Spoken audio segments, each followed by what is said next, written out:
Hello everybody, welcome to divinely guided 7777। कैसे हैं आप सब लोग। मैं आ गई हूँ एक और फ्रेश रीडिंग के साथ। और आज की रीडिंग में मैं आपके पर्सन के माइंडसेट को और उनके डिसीजंस जो कि आपके टूवर्ड्स होने चाहिए हैं, वो आपके लिए कब स्टैंड लेंगे, वो आपके लिए कब कोई डिसीजन मेकिंग करेंगे। अगर आप लोग पेंडिंग में हैं, डिले पर हैं, प्रोक्रास्टिनेशन चल रही है और सब कुछ है फिर भी कोई क्लोजर नहीं है, रिलेशनशिप है फिर भी उसका कोई एंड नहीं नज़र आ रहा, कोई फाइनल डेस्टिनेशन नहीं नज़र आ रही, तो I just try to figure it out कि आपके पर्सन कब आपके लिए कोई एंडिंग जो है ना, जिसको कहना चाहिए कोई ऑफिशियल, उनके प्लान में क्या है। तो ये सब लोगों के साथ भी रीडिंग नहीं जाएगी, बिकॉज जो लोग इस तरह की सिचुएशन में हैं, मोस्टली इस तरह की सिचुएशन में ज़्यादातर सिंगल सेपरेटेड डिवोर्सी लोग होते हैं, एक्स्ट्रा मैरिटल अफेयर वाले होते हैं, और सिंगल्स तो ऑफ कोर्स होते ही हैं। कुछ लोग दोबारा से अपने एक्स से कनेक्ट कर लेते हैं और दोबारा से वहाँ पर रिकन्सिलिएशन के बाद कुछ मामलात सेट हो जाते हैं, लेकिन कहीं पर कोई फाइनल क्लू नहीं मिल रहा। तो मुझे आई वाज जस्ट थिंकिंग कि मैं इसके ऊपर बहुत सारे लोगों को एडवाइस करूं, गाइड करूं थ्रू टैरो, कि सबसे पहले तो मैं ये चेक करूं कि आपके पर्सन की लाइफ में चल क्या रहा है, वो एक्चुअली आपके सामने जिस तरह के हैं क्या वो वैसा ही रिवील कर रहे हैं। और जो कार्ड्स आएंगे उससे पता चल जाएगा आपको कि जब मैं उनको रीड करूँगी, नरेट करूँगी, तो आपको आइडिया हो जाएगा कि हाँ, ये जितनी चीज़ें बताई गई हैं वो तो लाइफ में चल रही हैं। और अगर ये सब कुछ जो कार्ड्स में पता चले और आपके लिए ये बिल्कुल सी जिस चीज़ें नहीं हो, तो दैट मीन्स कि ये आपसे हिडन है। और फिर उसके बाद हम लिटरली टैरो से चेक करेंगे कि वो आपके लिए फ़ाइनल कॉल कब लेंगे, वो आपके लिए फ़ाइनल डिसीजन कब लेंगे, वो आपको क्लोजर कब देंगे, उनकी इंटेंशंस में क्या चीज़ें हैं। तो ये थोड़ी सी ट्रिगर वार्निंग मैं पहले दे दूँ, मैं डिस्क्लेमर पहले ही दे दूँ आपको कि आपने इसको अपनी अपनी रिस्क पर देखनी है। क्योंकि ज़ाहिरी बात है, हर इंसान को अपने पार्टनर से रिलेटेड उसकी इंटेंसिटी का, उसके रिलेशनशिप की डेप्थ का, उसकी ऑथेंटिसिटी का पता होता है। लेकिन बाज़ दफ़ा टैरो में कुछ ऐसी चीज़ें आ जाती हैं, जैसे मेरे बहुत सारे क्लाइंट्स हैं, वो लिटरली आप यकीन करें, वो अपने स्पाउस से और अपने पार्टनर से छुप के रीडिंग्स लेते हैं। और बहुत सारे लोगों की लाइफ में मसले भी हुए, बिकॉज़ जब मैंने उनको जो कुछ भी रीड करके बताया, और वैसे तो सब कुछ खुदा ताला को पता होता है, लेकिन कार्ड्स ये एक साइकिक एबिलिटी है, ये अल्लाह की तरफ से दी हुई एक टैलेंट है कि कार्ड्स को देखकर जब पता चलता है। और जब बताया और वो उस चीज़ें उन्होंने असेस की, उन्होंने उसको अप्लाई किया, तो लिटरली मैंने वॉइस नोट, मुझे बहुत सी लेडीज़ ने जो है वो भेजे कि उनके हस्बैंड्स ने, उनके स्पाउस ने, उनके पार्टनर्स उनको लिटरली मना किया कि रीडिंग मत करवाना, रीडिंग मत लेना, मेरे मुतालिक कोई क्वेश्चन मत करना। तो इसीलिए मैं पहले ही से कह रही हूँ, मेरा पर्पस जो है वो आपको आपके पर्सन से, आपके पार्टनर से खाइफ करना नहीं है। ये रीडिंग आप अपने रिस्क पे देखिएगा, क्योंकि अभी थोड़े दिनों ही पहले मैंने रीडिंग की थी कि क्या वो आपको धोखा दे रहे हैं, और वो उसके बाद तो जैसे कहना चाहिए कि बहुत से चैप्टर्स जो थे ना वो ओपन हो गए। तो उस पॉइंट ऑफ व्यू से मैं पहले से कह रही हूँ, इसमें बहुत चीज़ें पॉजिटिव भी आएंगी, ऐसा नहीं है कि सब कुछ गलत ही होगा। बट ये है कि आपके लिए रेड फ्लैग्स का एक जो है ना, एक अलर्ट आपको पता चल जाएगा, तो आपने अपने रिस्क पे रीडिंग देखनी है, ठीक है। So without any further delay, सबसे पहले ये चेक करते हैं कि आपके पर्सन किस तरह की एक्टिविटीज़ में है, वो किस तरह की इंगेजमेंट्स में है। Cloud hungry, saying anything, does anything, makes shit up, dramatic, okay. आप इनको बहुत सारी चीज़ों में पकड़ लेते हैं। अगर आप लोगों को एक दूसरे के सेल फोन्स के पासवर्ड्स पता हैं, तो आप बहुत सारी चीज़ें पकड़ लेते होंगे, कैच कर लेते होंगे, इनकी चैटिंग को, इनकी स्क्रॉलिंग को, और इनकी सर्च इंजन को। तो ये उसमें बहुत सारी चीज़ों में पता चल जाता होगा। Your light irritates their demons, okay.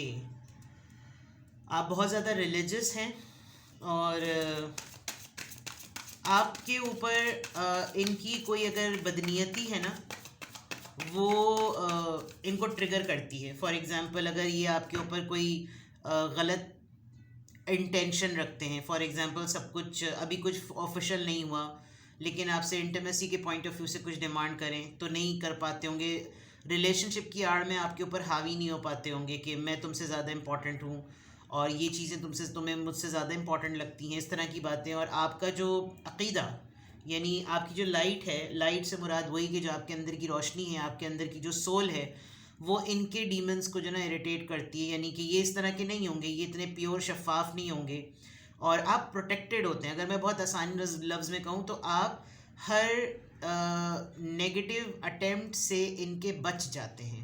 तो इनको थोड़ा सा ना वो इरिटेट होता होगा कि हर चीज़ इसी को पहले पता चल जाती है, हर चीज़ में इसी यही सेफ हो जाता है या हो जाती है, यानी इस तरह का कोई मामला। ठीक है। आप कोई ख़ास मखसूस तावीज़ पहनते हैं, या आपके पास कोई आपने कुछ दम किया हुआ कोई तावीज़ गले में डाला हुआ है, बिकॉज़ यहाँ क्रॉस का साइन है। कोई होता है इसमें आज़म को लोग जो है वो उसमें तावीज़ बनाकर गले में डाल लेते हैं, या कोई अंगूठी ख़ास तौर पे पहनते हैं, पढ़ा हुआ कोई जो है वो बांध लेते हैं धागा, कुछ इस तरह की चीज़। तो कोई ऐसी चीज़ है जो आपने अपने ऊपर की हुई जो प्रोटेक्शन की शील्ड बनती है, और अगर ये कुछ करना चाहते भी होंगे तो नहीं कर पाते होंगे, और वो चीज़ इनको ना चाहते हुए भी सुस्तुल बना देती होगी। सही है। स्टॉक करते हैं, वॉचिंग करते हैं, ऑब्सेस्ड हैं, और ओके।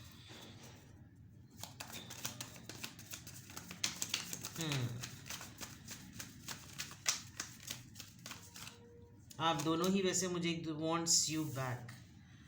आपने कोई पहली दफ़ा ये हरकत नहीं की है, आपने बहुत दफ़ा इनको छोड़ा है, और बहुत दफ़ा ये वापस आए हैं आपकी लाइफ में, और आपने हो सकता है इनके जाने के बाद आप वीड वगैरह या स्मोकिंग वगैरह करने लगे हों, लेकिन आप बहुत जल्दी उन चीज़ों से निकल जाते हैं। ठीक है। Good chemistry, great vibes, positive. आपको थोड़ा सा ना स्ट्रेंज लगता होगा कि जब ये आपके साथ होते होंगे तो आपको लगता होगा कि this is a perfect thing, this is something very perfect, extremely perfect. ठीक है। और अच्छा भी फील होता होगा, बहुत ही कडल करना, बहुत तमाम चीज़ें करना, अपनाइयत बहुत शो करना, और ऐसा जाहिर करना कि हम दोनों का मैच सबसे बेस्ट है, हम दोनों की वाइज, हम दोनों एक दूसरे को समझते हैं, अगर ये कहा जाए तो ज़्यादा बेटर है। हम दोनों के साथ कोई और नहीं चल सकता, हम ही दोनों एक दूसरे को लेकर चल सकते हैं। तो तुम मेरे कुछ ऑड्स कॉम्प्रोमाइज़ करो, मैं तुम्हारे कुछ ऑड्स कॉम्प्रोमाइज़ करूँ, and just be with me, रुक जाओ मेरे पास, मत जाओ, मेरे पास स्टे कर लो, ये मेरी गाड़ी ले लो, ये तुम्हारे पास है, ये मेरी चीज़ तुम्हारी है, तुम्हारी चीज़ें मेरी हैं, मतलब इस तरह का बहुत कुछ है। तो इससे ना होता ये है कि एक बिलीफ आ जाता है कि भाई हम ना होते हुए भी पार्टनर्स हैं, हम ना होते हुए भी ऑफिशियल पार्टनर्स की तरह रह रहे हैं। लिव इन रिलेशनशिप वाली बात बहुत ही बोल्ड और लाउड हो जाती है। साथ में सब बिलिंग करना, एक्सपेंसेस को लीड करना, ये तमाम चीज़ें ऐसा लग रहा है कि जैसे आप लोग बहुत ज़्यादा ना क्लोज़ हैं इस मामले में, और बहुत अच्छी तरह से चलते हैं, अंडरस्टैंडिंग है। लेकिन यही सब कुछ जो है वो एक प्रॉब्लम भी है, यही सब कुछ जो है वो इतना एक्सट्रीम भी है, क्योंकि अगर आप लोगों का यहाँ पर live in relationship sort of नज़र आ रहा है तो फिर आप लोग इंटीमेसी को कंट्रोल करना मुश्किल होता होगा, बट आप किसी न किसी तरीके से इनको संभाल लेते होंगे कि भाई हमें अपनी बाउंड्री नहीं क्रॉस करनी, और मुझे भी अपनी बाउंड्री क्रॉस नहीं करनी, तुम भी नहीं क्रॉस करो। इस तरह की चीज़ों में ना इनको ये होता होगा कि हाँ भाई उसने भी जो बात कही है वो गलत तो नहीं कही, उसकी बात भी बिल्कुल ठीक है। तो इनके माइंड में इन्होंने आपको बहुत या तो बहुत ज़्यादा ऊंचे पेडिस्टल पे चढ़ा रखा है, या आप दोनों ही एक दूसरे के हाथों बहुत ही ऊंचे पेडिस्टल पे चढ़े हुए हैं, और चढ़े रहने की वजह से बहुत बहुत मुश्किल है कि वहाँ से नीचे उतरना, बिकॉज अब जो है ना वो पानी सर से ऊपर जा चुका है। तो उस पॉइंट ऑफ व्यू से there is a big big thing कि भाई क्या होगा, क्या किया जा सकता है। आपको ये कन्फ्यूजन होती होगी कि जब सभी कुछ हुआ हुआ है तो फिर फाइनल चीज़ कब होगी, और अब काफ़ी ज़्यादा ओपन होने लगी हैं चीज़ें। अगर आपके साथ भी इतने ज़्यादा इंटेंस मामला आते हैं तो कहीं और किसी से भी अगर बातचीत हो रही है, किसी और को भी साइड पे रखा हुआ है, तो वो भी पता चल जाता होगा। जो डाउट आप इनके ऊपर करते होंगे वो यही डाउट आप पे भी करते होंगे, बिकॉज आप दोनों एक दूसरे को स्टॉक करते हुए और एक दूसरे को बहुत ऑब्सेसिवली नज़र रखते हुए नज़र आ रहे हैं। तो ये तो आपके पर्सन के माइंड में एक्टिविटीज़ चल रही हैं, ये उनकी लाइफ की मेंटालिटी चल रही है, ये उनके माइंड में तमाम चीज़ें चल रही हैं, इस तरीके से उनका ब्रेन प्रोसेस करता हुआ नज़र आ रहा है। और कभी कभार ये आपके सामने बहुत हड़बड़ा जाते होंगे, जिस पे आपको भी डाउट होता होगा कि घबराने की क्या ज़रूरत थी, नर्वस होने की क्या ज़रूरत है, बिल्कुल नॉर्मल बिहेव करो। अभी तो तुमने थोड़ी देर पहले कुछ कहा था, अभी तुमने थोड़ी देर पहले कुछ कहा, ये बात यूं क्यों की, ये बात यूं क्यों की, मतलब इस तरीके से। And you have something special. या तो आपकी वाइब बहुत स्ट्रांग है क्योंकि यहाँ पे भी वाइब लिखी हुई है, या फिर आपको आपकी सिक्स सेंस बहुत स्ट्रांग है जिसकी वजह से आपको इनकी मूवमेंट, इनकी एक्टिविटीज़, इनके बिहेवियर से आप सेंस कर लेते होंगे क्योंकि कुछ गड़बड़ ज़रूर है। ठीक है, तो यहाँ तक तो बिल्कुल क्लियर है कि आपके पर्सन की लाइफ की एक्टिविटीज़ जो है ना वो किस तरह की हैं। Now let's see very clearly कि क्या है आपके पर्सन की, वो आपके लिए डिसीजन या क्लोजर कब तक लेंगे। लेट्स सी, देखते हैं कि वो आपके लिए कोई फाइनल कॉल, कोई फाइनल डिसीजन, कोई फाइनल क्लोजर वो आपके लिए कब तक लेंगे, क्या पॉसिबिलिटीज़ हैं, देखते हैं जनाब।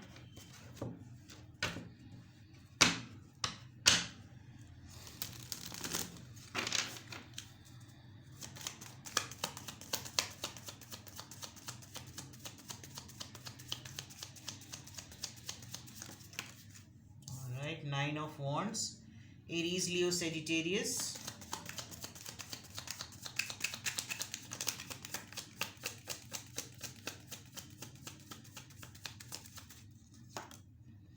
Nine of Swords, 9 और 9, almost about completion of something. ठीक है, आई हैव नो क्लू आप अपने पर्सन को कितनी हद तक आप इनको, इनके बिहेवियर को नोटिस करते हैं। 7 of cups, cancer, Scorpio, Pisces. 3 of wands, Aries, Leo, Sagittarius, and 10 of swords. एक तो जो बात मैं पहले कहने वाली थी, अब मैं 10 ऑफ सॉर्ड्स के बाद बाकायदा तौर पर कह सकती हूँ आसानी से, इनको कमिटमेंट का फियर है, ये डरते हैं कमिटमेंट में आने से। उसकी वजह इनकी कोई सिवियर एडिक्शन है। ठीक है, साइकोटिक इश्यूज हैं इनको, या तो ये एक्सट्रीमली आइसोलेटेड पर्सन है, इनको बहुत प्रॉब्लम होती है सोशलाइज करने में, और ये बहुत ज़्यादा आपके ऊपर डिपेंडेंट होंगे, पजेसिव होंगे, एक्स्ट्रा ऑर्डिनरी, या फिर इनको आपकी बिल्कुल भी फिक्र नहीं होगी। आप इनके गम में रोएं पीटें मर जाएं, आप कोई सुसाइडल अटेम्प्ट कर लें, इनको कोई फिक्र नहीं होगी। दो एक्सट्रीम्स यहाँ पर नज़र आ रही हैं। जब कभी भी आप लोग आपस में बात करते होंगे तो आपको ये कोई एक कहानी ऐसी सुनाते होंगे कि बस तुम मेरे उस काम के होने का वेट करो, बस मेरा ये काम हो जाए, बाकी तो देखो सब चीज़ें बिल्कुल तैयार खड़ी हुई हैं, बस ये डील हो जाए मेरी, तुम देखना, बस मैंने तुम्हारे लिए आज चांद पर बहरिया टाउन का जो है ना प्लॉट ले लिया है। मतलब ये इस हद तक आपको जो है ना वो उम्मीद जिसे कहना चाहिए दिलाते होंगे। अच्छा, एक तो ये कि ये आपको बहुत कंफ्यूज रखते हैं। मैं अगर ये कहूँ कि ये खुद कंफ्यूज हैं, ये खुद कंफ्यूज नहीं हैं, ये आपको बहुत सारे तारे दिखाकर कहीं खुद किसी चीज़ को फिक्स करने में लग जाते हैं। ये इनकी बेस्ट क्वालिटी है, जिसकी वजह से आपको बहुत ज़्यादा पैनिक होता होगा। मुझे लग रहा है कि इनको वो एलर्जिक बहुत ज़्यादा है, फ्लू बहुत सिवियर है, साइनस का प्रॉब्लम है, बिकॉज इनके बेड पे सिर्फ और सिर्फ गंदे टिश्यूज़, हैंकचीफ वाले जो हैं वो भरे पड़े हुए हैं, और हर जगह से जो है वो वीपिंग नोज़, तकिया भी गीला तो गद्दा भी गीला, और गद्दा गीला बहुत सारी दूसरी वजहों की वजह से भी हो सकता है, बट इनको एलर्जिक हैं, ये साइनस का मसला है, हेडेक रहता है, फ्रंट नेज़ल साइड पर इनको कोई प्रॉब्लम होती होगी, और ये हमेशा आपको डिस्ट्रैक्ट आसानी से कर लेते हैं। ठीक है, तो ये कहना कि आपके पर्सन जो हैं वो जैसे ही आप एज पे पहुंचने लगते होंगे ना, यानी कि ये कब तक आपको कोई क्लोजर देंगे, ये कब तक आपके लिए कोई फाइनल कॉल करेंगे, ये बहुत दफ़ा इन्होंने ये एफर्ट की है कि जैसे लगता होगा कि बस जस्ट बस ये तो अब हुआ, बस ये हुआ। इनको जैसे ही ये फाइनल क्लोजर पर आते हैं कि ठीक है फाइन, मैंने बहुत डिले कर दिया यार, अब तो वाकई हद हो गई, अब तो उसने मेरा सर फाड़ देना है, द मोमेंट दे डिसाइड, इनको इमीडिएटली कोई इनको बैक स्टेप कर जाता है, इनका कोई काम जो है ना वो आड़े आ जाता है। अगर आप इसमें देखें तो ये जो 10 ऑफ सॉर्ड्स के थ्रू इनको जितनी भी चीज़ें हैं ना, या तो इनको अपीरियंस फेयर है, आप इनसे लुक्स में बहुत बेटर होंगे। इनको बाज़ दफ़ा बैशिंग बहुत बुरी होती होगी, इनको अपना पास्ट बहुत हॉन्ट करता होगा, मैं शुरू में कैसे रिजेक्ट हुआ, मुझे कैसे लोगों ने जो है वो रिजेक्ट लिस्ट पर डाला और मैं वर्थलेस मुझे फ़ील कराया, और मुझे हमेशा ये ऐसा बावर कराया जैसे मैं रिलेशनशिप में कुछ कर नहीं सकता, मैं किसी के लिए आइडियल पर्सन नहीं बन सकता, मैं कुछ नहीं कर सकता, मुझे ऐसे ऐसे जुमले बोले गए हैं। और ये चीज़ इनके माइंड में बहुत सख्ती से बैठ गई है। जैसे मैंने कहा ना कि या तो ये एक्सट्रीमली इंट्रोवर्ट हैं, ये एक्सट्रीमली एंटी सोशल हैं, या फिर इनको कोई फ़र्क नहीं पड़ता कि आप एक्सट्रीमली इंट्रोवर्ट और आइसोलेटेड हैं तो कोई फ़र्क नहीं है। आप इन पे बहुत ज़्यादा कोडिपेंडेंट हैं या ये आप पे बहुत ज़्यादा कोडिपेंडेंट है। एडिक्शन बहुत सीरियस है किसी चीज़ की, ठीक है। तो डिसीजन मेकिंग में जो फियर है वो यही है कि ये आपको फाइनल कॉल इसलिए भी नहीं दे पाते बिकॉज इनको खुद ही का नहीं पता कि ये रिलेशनशिप में आने के बाद, ऑफिशियल रिलेशनशिप में आने के बाद कैसा बिहेव करेंगे। मुझे बहुत स्ट्रांग लग रहा है कि ये फेजेस में रहना पसंद करते हैं।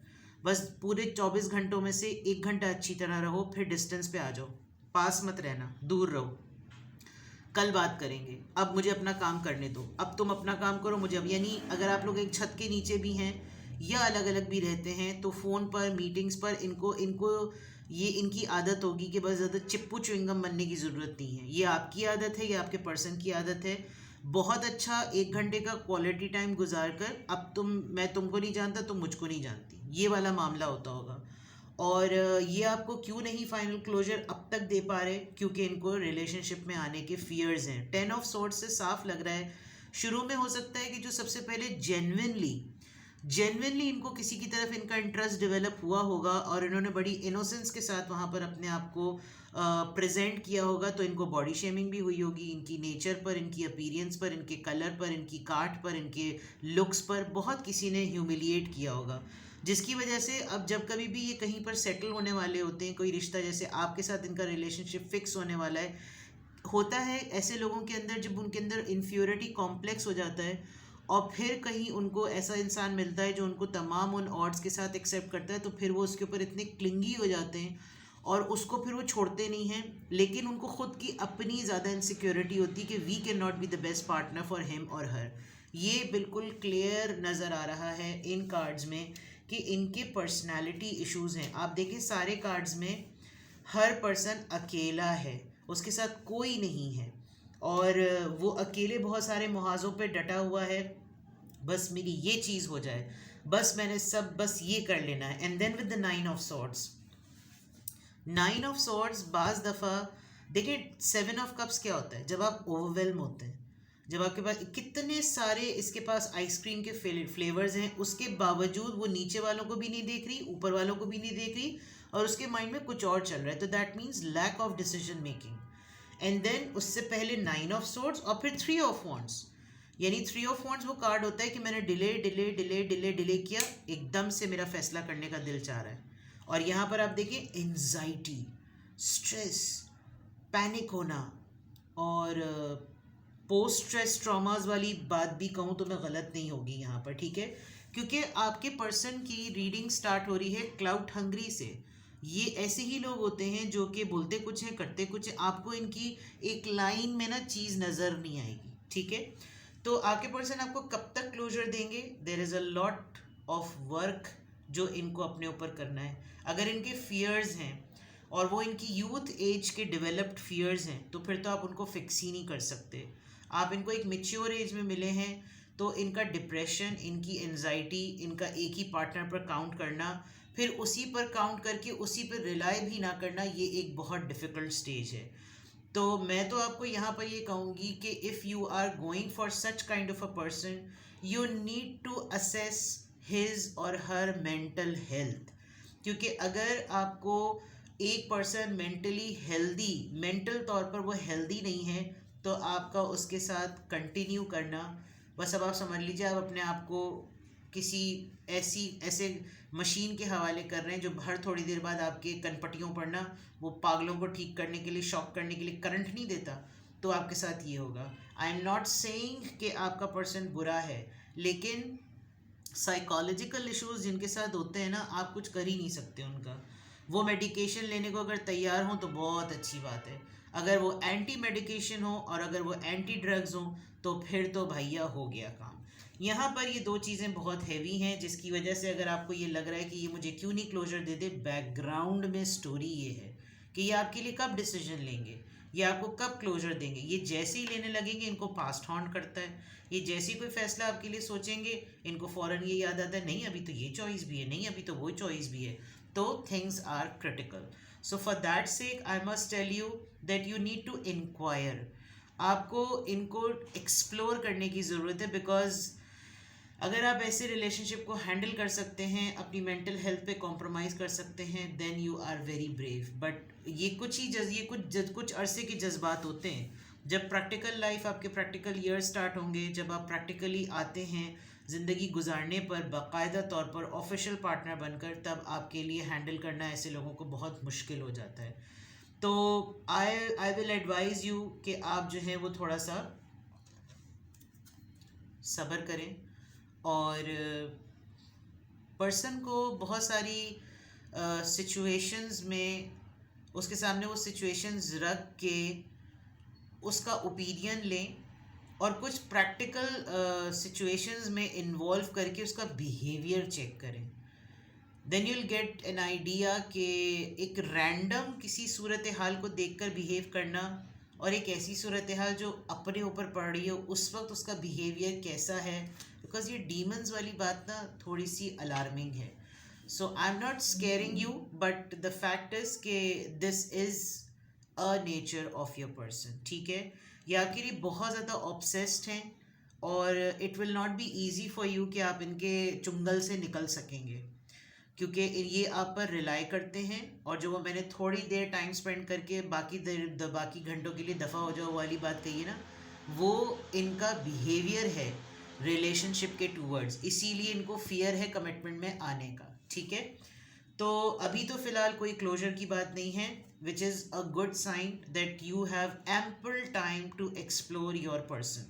ठीक है, कोई और आपको गाइडेंस चाहिए हो, कुछ और आपको पूछना हो, आपको लगे कि हाँ ये सब चीज़ें तो हैं लेकिन फिर होगा क्या, तो डेफिनेटली वो तो फिर प्राइवेट रीडिंग में ही पता चलता है। ठीक है, तो अपना बेहद ख्याल रखें। Bye bye.